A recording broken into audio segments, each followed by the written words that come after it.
Today, I am thrilled to welcome a powerhouse in the world of international real estate investment, Anne Michelle Wand. With over 4 decades of experience, Anne Michelle has built a career that's nothing short of legendary. She's not just an entrepreneur, she's a visionary who's super passionate about helping people achieve financial independence and live purpose-driven lives free from financial stress. She's the founder of Passive Profit Partners. She is leading the charge in creating innovative real estate investment opportunities in Bocas del Toro, Panama. Her mission is to empower everyday investors to build generational wealth through intentional, profitable, and sustainable projects. Whether it's elder care communities or spaces for digital nomads, she's redefining what it means to invest with purpose. She's also a lifelong learner and personal development advocate, and she's here to share her wisdom, her journey, and her insights on how to create passive income streams that let you live life on your terms. So grab your notebooks or maybe a mojito and get ready to be inspired. She mentioned to me that she is an expat living in Panama. She has a dual citizenship, one from the States and one from Panama. She's done a bit of real estate in Panama in and of itself, and now she's actually focusing on senior housing. She's working on developing a 3.5 acre parcel of land for a live work type play development where you have senior housing as well as amenities like pickleball and also living for the digital nomads and or visitors that are children. So, Anne Michelle, my first question to you is, could you elaborate on the specific advantages that Panama offers to foreign real estate investors? Your rights are protected as an investor, just as if you were a local. You can get your residency and you don't have to give up citizenship in your home country. There's a difference between citizenship and residency. I am a U.S. citizen and I'm keeping my U.S. citizenship, but I'm a Panamanian permanent resident. I live here year round and come and go as I please. So those are a few of the benefits. There's tax considerations as well. There's lower taxes here on every level. So I don't want to take up the time explaining each one in detail, but people can contact me for more detail about that. But one of them would be like if you work here, for example, and you live here, you can take the foreign earned income exclusion and exclude up to $126,500 from your U.S. taxes before you have to start paying taxes. That sounds very appealing. There's more different tax benefits, but that's a big one. So, when you are bringing on investors for some of these projects, how do you typically structure your partnerships? I structured it as an LLC. I call them family partnerships. I'm the general partner, and I have limited partners that invest money. And then we group together as a business family to invest in a particular project. So let's talk a little bit more about the development in and of itself. How large are these projects, I guess, from an acreage perspective or from a building size perspective? Well, the one that I'm working on right now, I call it Active Agers. And the plan is to put it on about 3.5 acres of land that is not on the ocean but facing the ocean, because we're on a group of 9 islands here, and everything we do is you come in by plane or by boat. There's only roads on one island, and that's where the hospital is, and that's where the airport is, and that's the island I'm planning to put the senior community in. So this 3.5 acres will have a variety of types of homes, 32 at a minimum and 44 at a maximum, depending on what the land will hold when I get to work with the architects. It'll be a combination of like row homes or like townhomes. It'll be 3 or 4 grouped together, single family tiny homes, and a big community area where we can have the activity center, where they can have a library and a pickleball court and a swimming pool and therapeutic therapies that people can take advantage of, the dining room and things like that. And this can all be done on 3.5 acres? This is on the small side, yes. I think it can be done on 3.5 acres. Wow. I feel like when I envision like a senior housing facility and kind of a lot of these things that you're mentioning, it sounds to me like you need, I don't know, 10, 15 acres or so.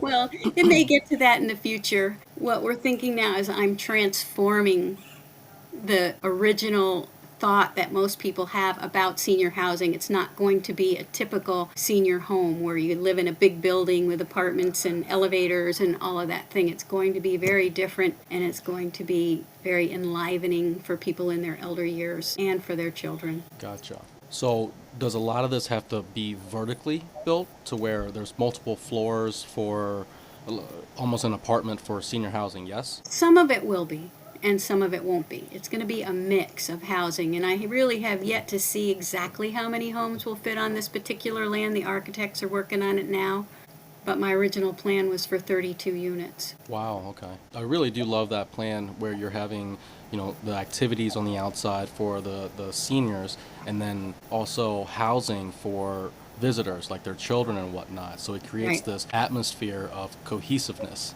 right? Yeah. So that's wonderful. So for a project like this, 32 units and with all the amenities on roughly 3.5 acres, what type of pricing are you looking at for the entire build, or the entire project, I should say? Well, I'm anticipating about $7 million for this project. Okay. Now, that could change más o menos because the price of lumber is always changing and things like that. But And so with a $7 million all in, is that something you're looking to, is that the number you're looking to raise, or does lending in Panama in and of itself play a factor? well, lending in Panama works kind of the same and kind of different from the U.S.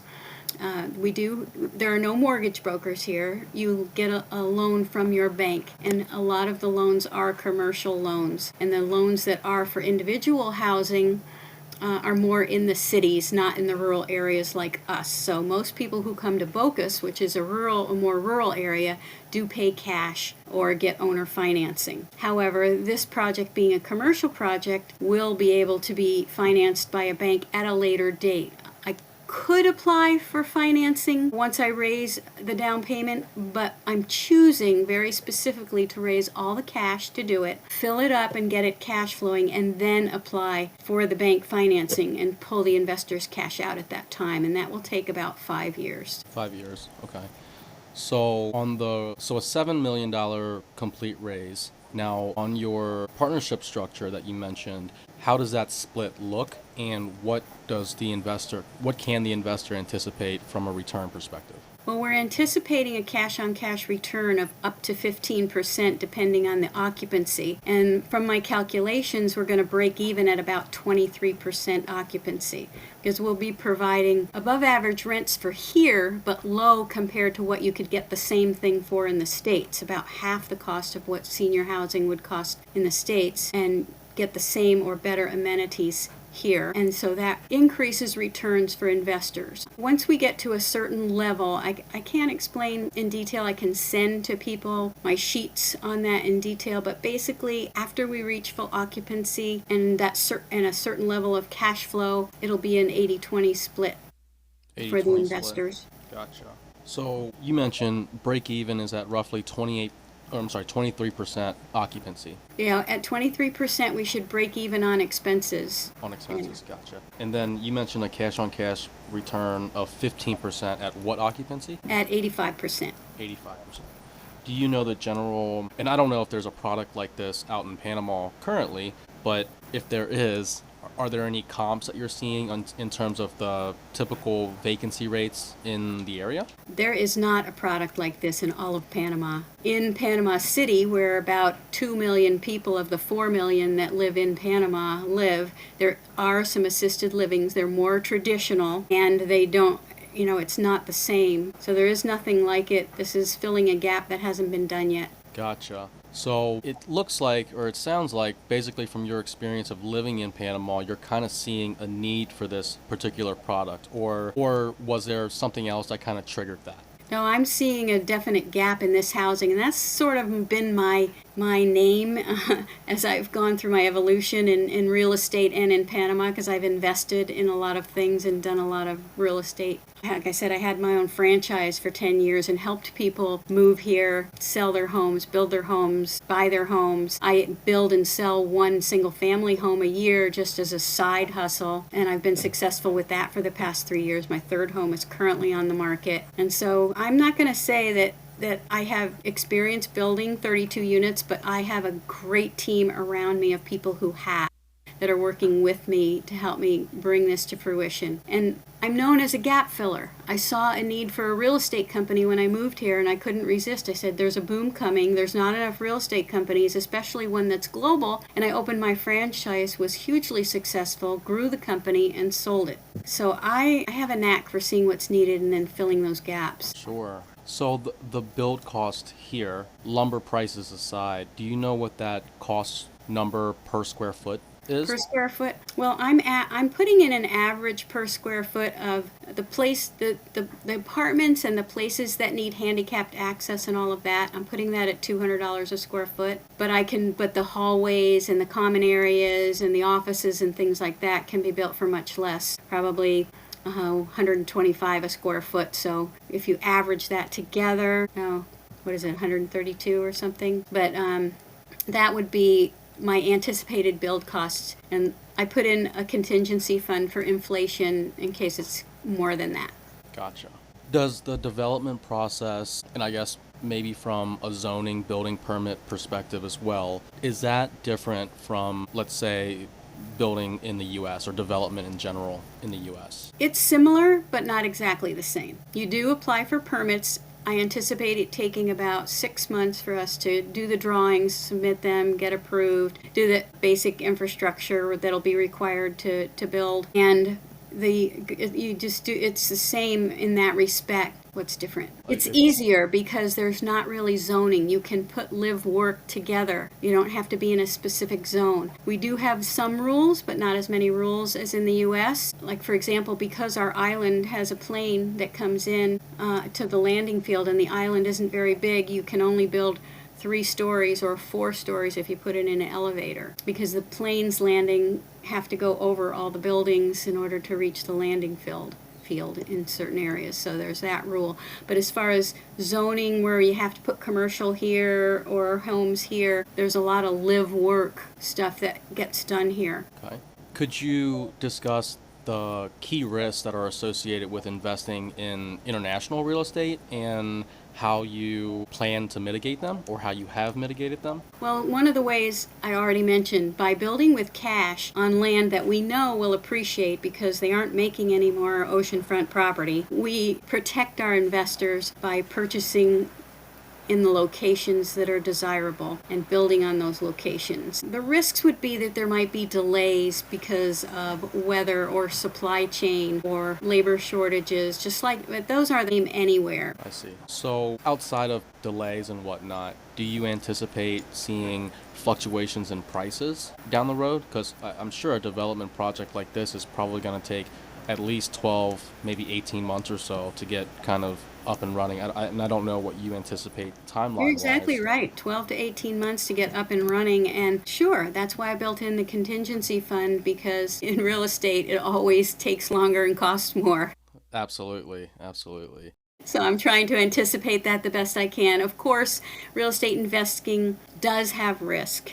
There's a potential that the project won't get finished, but I've been successful in everything I've ever done here and other places, and I really don't have a lot of doubt that I will finish this if I get the money. During the development process, what are some of the third-party reports or kind of studies that you have to do in order to make sure that everything kind of, the land is perfect for it, or the whole project in and of itself will come to fruition? Yes. Well, we've done feasibility studies, demographics, surveys with people on what amenities they would like and different things like that. We also will be doing soil studies to see what kind of buildings that land will support. We will be doing everything to prepare for the construction of a new building on the site in the topography that it has. And I guess while we're kind of talking about that, can you share some of the legal considerations as well? Like, obviously, when you structure your agreement with the partnership, there's gonna have to be lawyers involved and whatnot. Yes. But for the building in and of itself, is there a lot of red tape that you have to jump through? ADA compliance, things like that? There's not those same compliance issues here that there are in the States, but we will be ADA compliant, and we will be using a lot of modern technology, making available bracelets for people so if they fall, we know right away and things like that. And it's pretty simple here. Like I said, foreign investment is encouraged here and not restricted. So there's no problem with anybody from the world coming in. We do have to have attorneys draw up all the agreements, and everyone will have their own attorneys review them, and then we would sign those agreements. We have a special bank account just for the investors' money. It will be an interest-bearing account, so it's not a lot of interest, but it will, the money that we're not using at the time will be getting a little bit of interest. And then we have a timeline for how much money we'll need when, so I don't have to raise the entire $7 million at once. We have dates by which we need a certain amount for the pre-construction and then a certain amount for the first phase and second phase over the 18 months that you mentioned that it would take to build it. So at the completion of the project, would you self-manage the property itself, or do your team and whatnot, or would you hire that out, or what does that look like? These are great questions, but I wanted to add one thing. There'll be shares of the company and the corporation that they will own part of the property by the amount of money they put in. Say someone puts in $500,000, there'll be a percentage that they own of that, and it's a share of the actual property through the corporation. But as far as administration, I'm working with some people now in the medical industry and the senior housing industry, and I will be bringing in professional administration for this. And I'm sure that's been taken care of in the underwriting when it comes to the investor and operations split, It yes? will all be explained, yes. Gotcha. So I don't know much about Panama at all, nor have I ever been. But from a cultural standpoint, I'm Vietnamese, and I know when I visit, there's a ton of different. It's a complete 180 compared to the U.S. So when you're looking at those cultural and market differences, how does that play out in Panama? Does it play out more favorably or less favorably? I think it's more favorably. The culture here is very fascinating. There are 7 different Indian tribes, there are the local Panamanians, and then there's the melting pot of everybody that's moved here. Panama was built on at least in this area of Panama, the rural area, on a banana plantation basically. And back in the day, they brought in slaves to worked the banana plantations, and so there was Chinese and Jamaicans and Asians that came over and worked on these plantations and then intermixed with the Panamanians, and now you see all sorts. It's sort of a mini American melting pot, and then the retirees started coming and the surfers started coming once the airports were built, and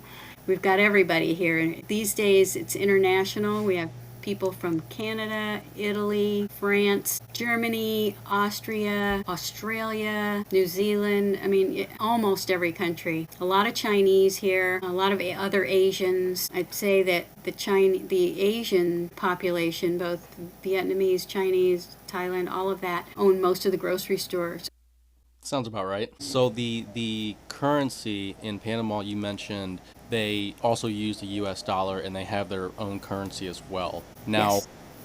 I guess my question would be the cost of living between differences between the US and Panama. So does let's say a meal here cost, I don't know, $10 nowadays, maybe $15 in some places. Does that translate over to Panama as well, or is one meal generally cheaper or more expensive? Well, you can find any level of living here. If you want to live in the most expensive areas of Panama City, it's similar to living in Miami, and probably isn't much less expensive.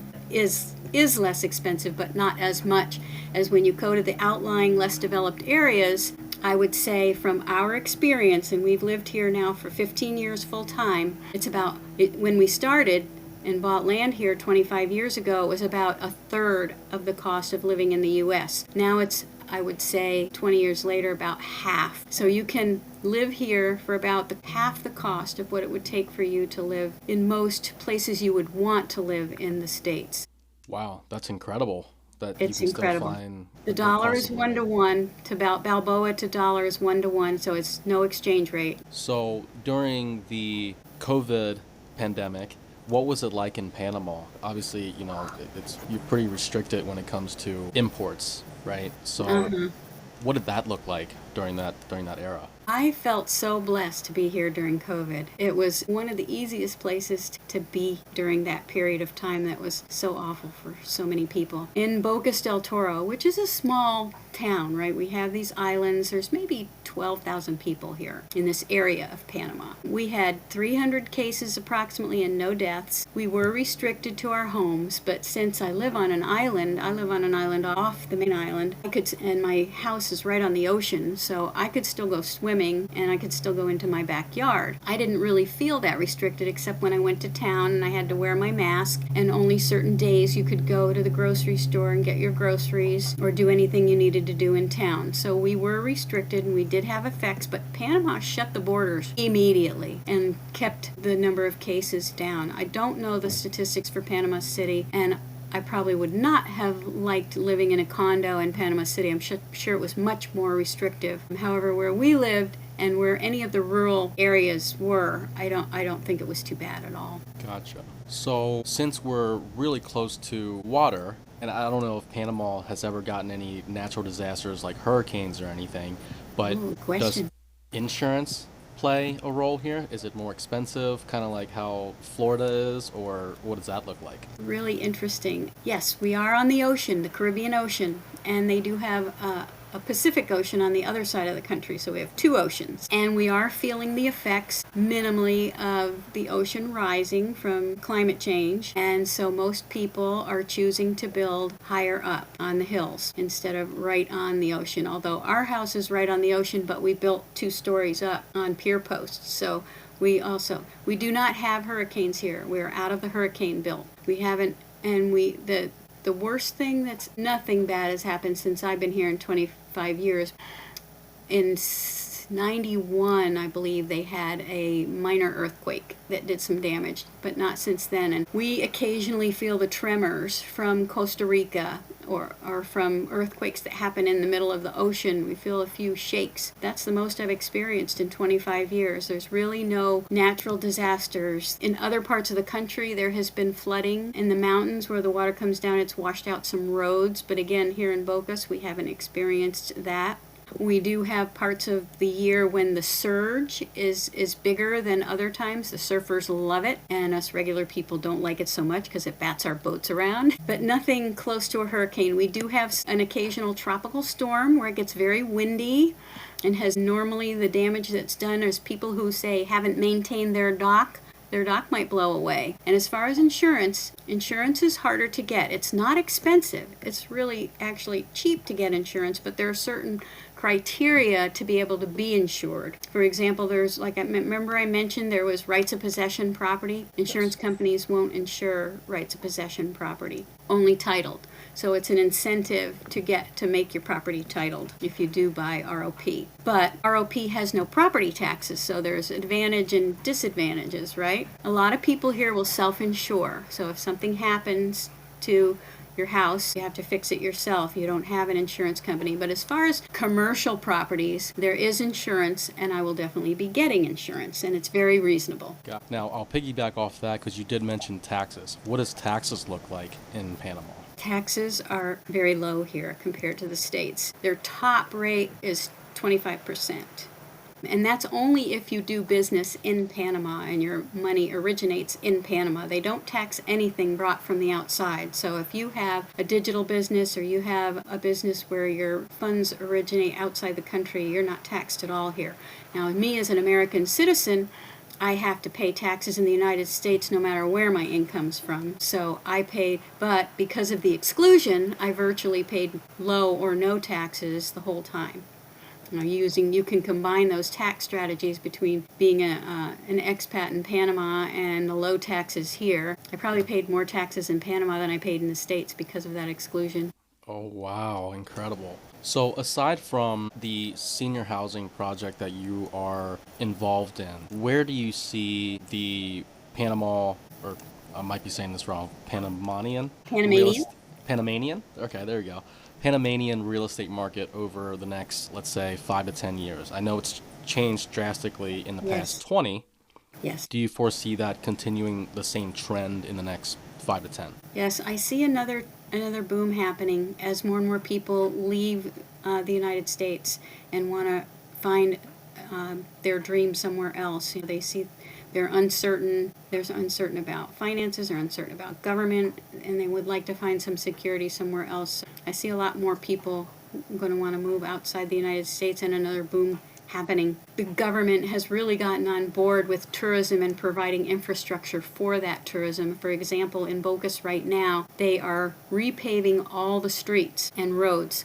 They tore everything up that was there, and it's been kind of a mess for the last year. And they replaced all the drainage swales. They've put in new electricity, some underground, some above ground, with real sidewalks and bike paths. And they're in the process of they've dug everything up, and they're in the process of repaving right now. Once that gets done, they are planning on expanding the airport. I don't know to what extent yet, but that will be happening. So they've allocated multi-millions of dollars to improve infrastructure, and they're also doing a train from Panama City to David, which is the second largest city in Panama. It's about a 6-hour drive from Panama City, and you can fly there in about 45 minutes. But this train will change things drastically. They have metro all over Panama City, easy to take the train all the way around the city.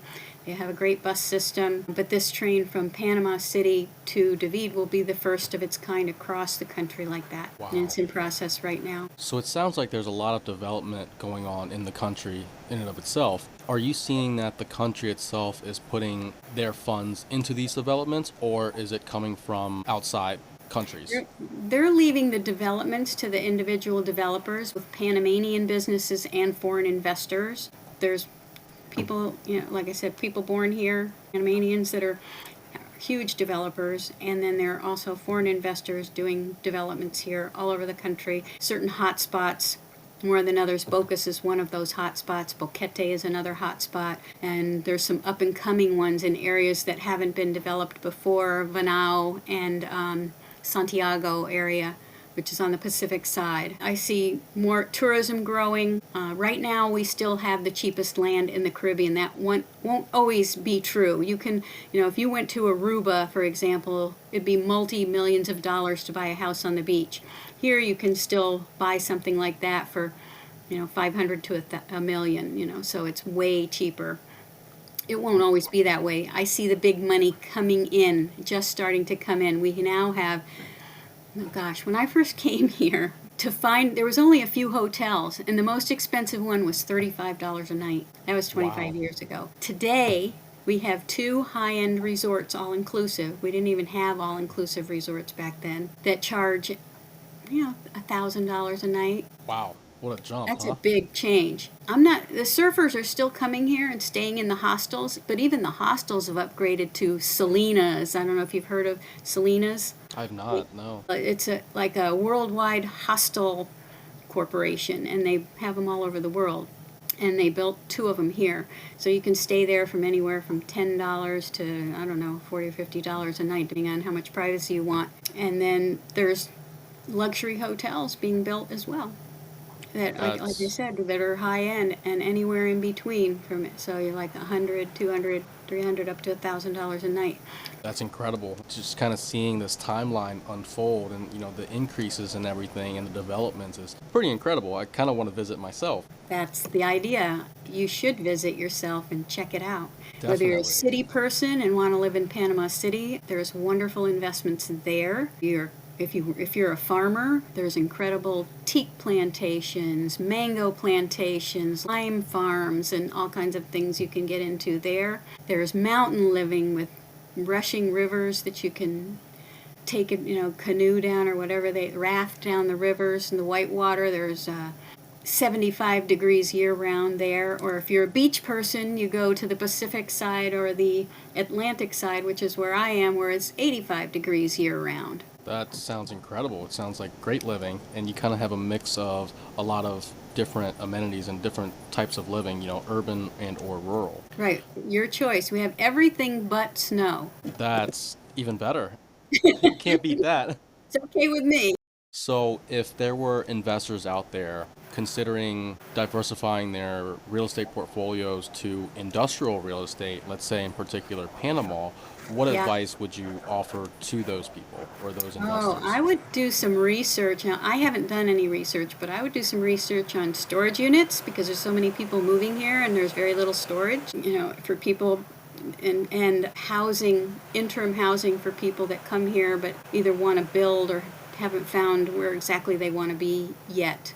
Rather than coming in and doing another bed and breakfast or another hotel. We have lots of traditional type investments, like you were saying, industrial would be, and we don't have, in my opinion, in the rural areas especially, we don't have enough medical offices and that type of thing. What language is spoken in Panama? The native language is Spanish, but all the educated people speak English as well. They've learned in school. There are uneducated people here. There's a good percentage of the population, especially in the rural areas, that don't speak English. So it is nice if you learn Spanish, but you don't have to. You're very well accepted whether you do or don't, and they certainly appreciate if you try. Gotcha. So, when you're doing things like real estate investments, there's really not a large language barrier. So it makes things a little bit easier. Yeah, I think that it's a lot easier to get by here than a lot of other countries with the language barrier.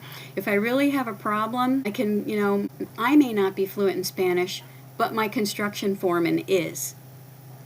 So I have that liaison to help me through the spots that I'm not fluent in. And there's always Google Translate. These days you can speak into it, as you probably know, and talk to the other person and it translates. Sure, absolutely. So beyond the financial returns of real estate as an investment, what personal or professional fulfillment do you actually get from facilitating these type of investment opportunities, since you're kind of the pioneer of the senior housing here in Panama? Well, that's my entire reason for not actually fully retiring, is I want to take what I've gotten, which is this idyllic life that I've created for myself, and be able to give back to my community, to society, to people individually. And this senior housing development will help people on multiple levels. It will not only create innovative housing and quality housing for seniors, it will provide jobs for caring people that want to take care of those people. It will elevate the community by bringing in businesses that all of these people will need. There's a middle class developing in Panama where we still need a lot of services, and so people starting businesses is encouraged to provide those services. That's plus the return for the investors and myself as well. Gotcha. So on at least 4 different levels, it's a ripple effect. Well, Ann Michelle, it sounds like you're super passionate about Panama. I have to visit Panama sometime, come down to visit you.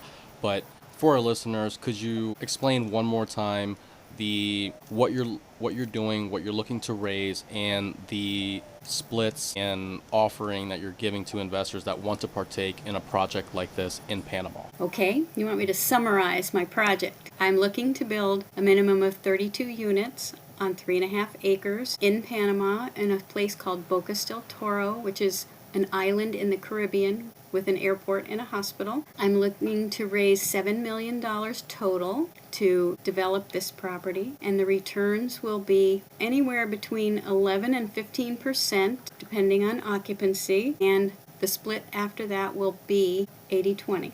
Phenomenal. So if anybody's looking to invest in Panama, where it sounds like it's a little gem that's undiscovered by most, yes, reach out to Ann Michelle. And Ann Michelle, how would anyone find you? I have a LinkedIn profile that you can find me, Ann Michelle Wand, or the name of my company is called Passive Profit Partners. And I also have a website where you can get a more full overview of the projects that I'm looking at doing, and that's www.passive-profit-partners.com. Got it written down, and I will be visiting as well. I want to see pretty much everything that Ann Michelle's doing, because it sounds like it's a wealth of information and a very colorful background as well. Well, Ann Michelle, I appreciate your time today. Thank you for sharing your story as well as your what you're working on at the moment. Hopefully I can make it down to Panama and maybe we can meet up face to face. That would be lovely.